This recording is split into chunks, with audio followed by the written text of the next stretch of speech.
attention of me is Xiaomi Redmi Note 11 Pro Plus, and today I would like to show you how you can install and then apply animated live wallpaper called Magic Fluids. Firstly, just go into Play Store. Now click on the search bar and type in Magic Fluids.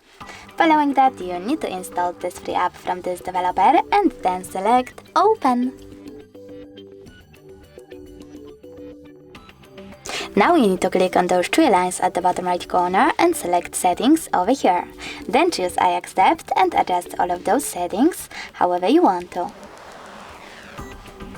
When you're ready, tap on the top right corner and then bottom one again. Over here you need to choose Set as Live Wallpaper, tap on Set Wallpaper over here at the bottom and click on Home Screen or Home Screen and Lock Screen. I want to apply mine to home screen only, so I have to click on it and tap on Home button.